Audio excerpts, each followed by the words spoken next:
person standing behind Right. with all of us. Yes. It's a matter that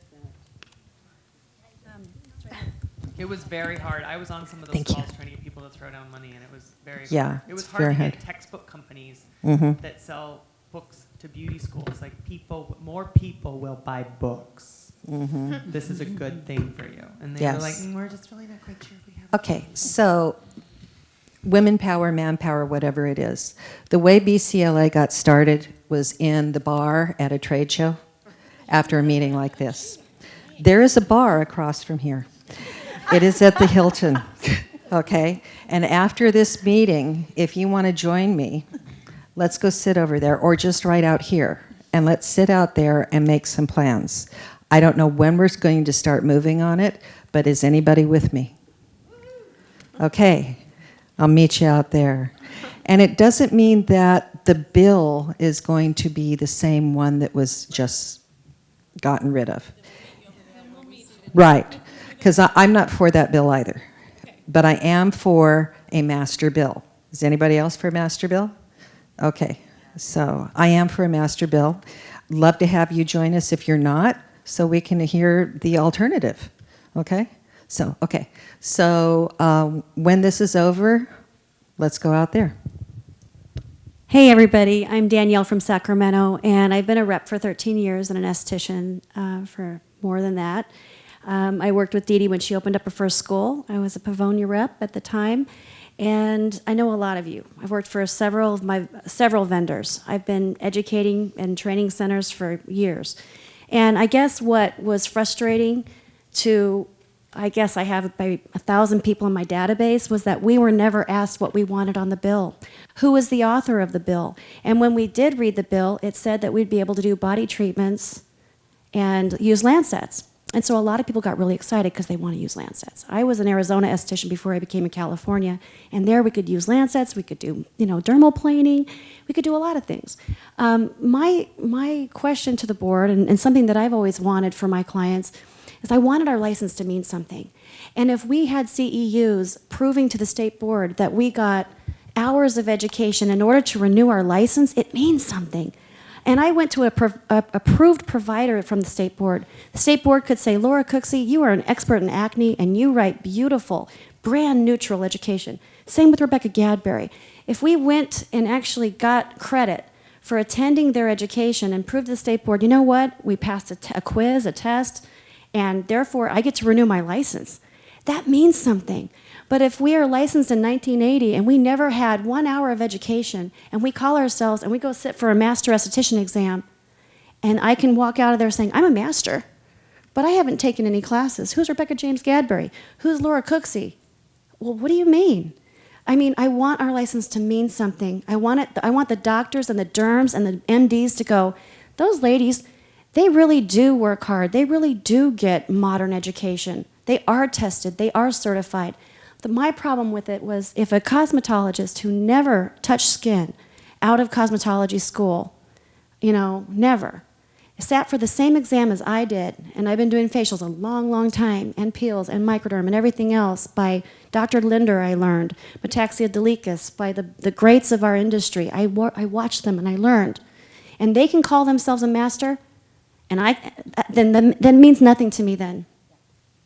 And I see this. So that we don't, because we have okay. other stuff we want to cover. I see it as a consumer health and safety issue. I see it as false advertising to the consumer. How can the consumer discern who truly is a master? Dead. I know. So that's why I'm saying next time around, ask us. Really know exactly. Well, they asked for lots of comments. But nobody knew. Like nobody goes to state board meetings. Diane and I show up. I live in Sacramento. Yeah. I love them.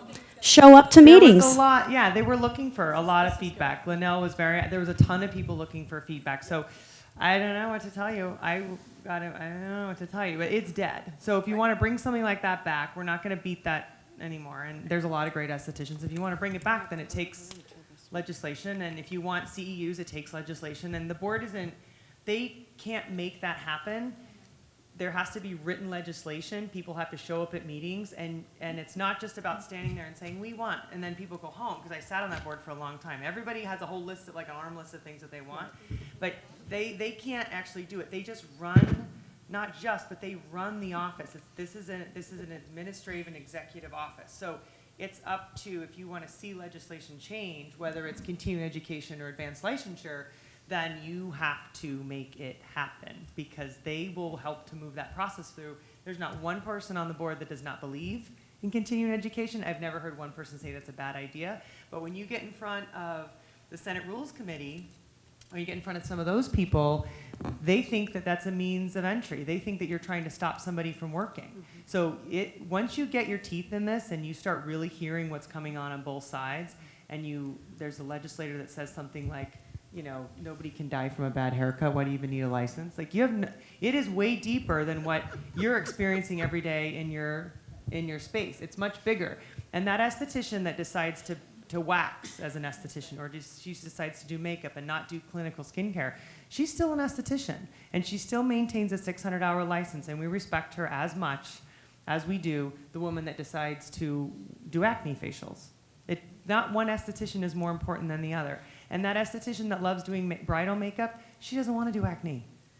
Do you know what? She's not your competition. She's not going to come. There are all kinds of extreme cases, but actually in aesthetics, that's where we see the least amount of violations is in our aesthetics. The estheticians do crazy stuff with pointy tweezers. We're like, it's not a lancet, it's a pointed tweezer. And you're like, all right. That's kind of stuff because we're very creative. But for the most part, the estheticians that are working in those fields are so passionate about it, like tattoo artists who have very little regulation, but they're just clean because they kind of peer make them, it's bad tattoo behavior to be dirty. They just self-monitor. Those estheticians, those of you that live in this realm, this is not the problem, most likely. And so I think if you do want to see change and you want to get active, is that we can't get mad and we can't complain. We have to jump in there, get active, and then it's going to take another bill, which takes cash. So that's kind of the... I have just another, first, because I have the microphone, I want to say this on behalf of poor Christy. I know your email address was coming out, like, let Christy know you're dissatisfied. And I'm thinking, she can't do anything. Am I right? That's right. So leave her alone. I mean, this bill was going through the Senate, and she can't do anything. If it would have passed, they would have been stuck with it. And those things change a lot. So when they first start, what one thing looks like and what it ends up and if you really, I joke about it, but it's like House of Cards. You're rolling along with this thing that looks so perfect, and you're like, this is the master esthetician we're waiting for. And then somebody picks up and says, well, you need my support, and I'm only going to support it if you throw this in there.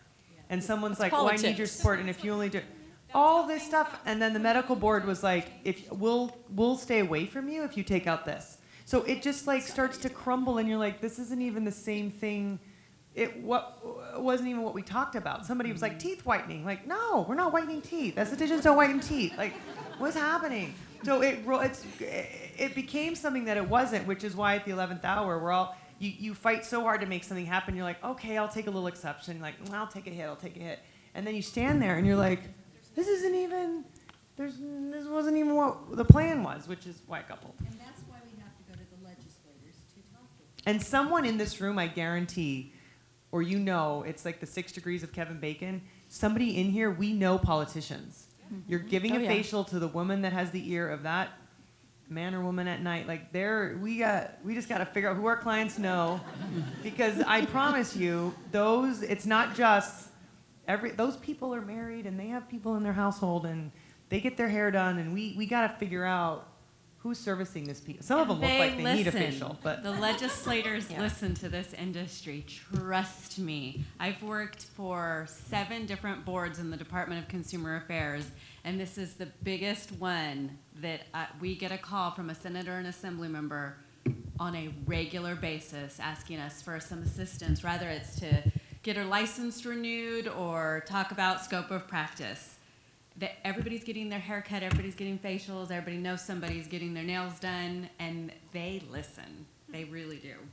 And I have one more comment and then just one quick question. The other, just because I have so many estheticians, I was not for the bill as written. However, I love what's come of it as far as estheticians are paying attention. And I am in this field, I am sort of a network person, so I get a lot of feedback, and they are listening, they're asking questions. Now, unfortunately, 99% of the facts were wrong.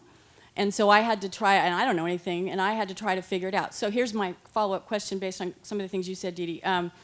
we do need information. Now, I went to the, I keep hearing it was changing, it was revised, and I was trying to track it. I kind of found stuff online on legislation, but the Master Esthetician Bill's website was all outdated information. It had the whole paragraph about grandfathering. Is that me? Is that telling me to shut up and sit down? Hold it close. So it was all outdated, and it said it had previously, before this last revision, removed the grandfathering thing as I could see. But when I went to the website, it was all wrong information, and it even highlighted the grandfathering. It was still there, so people were thinking that was the bill that was going through. But the bill I read, the whole grandfathering thing was removed. And this is my question. Why did that keep going through even at that point when the grandfathering part was taken out, but it was still trying to go through? It was still being pushed through the legislature. So why did that keep going? Exactly, but I feel like somebody stepped in and said, in the very beginning, I can't remember. There was a lot of phone calls. I don't know, but it's dead. Well, I know. It's just that if we're going to move forward, we kind of need a place to know that we're going to get. Just know that whenever that stuff evolves or changes, somebody steps in and says, we're going to stop this unless you change this one thing. And you're like, well, and then we all like look at each other like, how bad is it? Yeah, bad. Does this bug you? It bugs me. And you're like, well, but we lose it if we don't. You know, it's just this little, it's this back and forth compromise. It's a game. Shark Tank of politics. Which is and there is exhausting. a better website that you can follow bills. So you'll want to go to www.leginfo.ca.gov. There's a button at the bottom that says subscribe. Anytime there's a change on a bill, you'll be email notified so that you'll know what's going on, and it will trigger you to check it out again and to check the changes. Because sometimes those changes do happen late. And Can you repeat the address?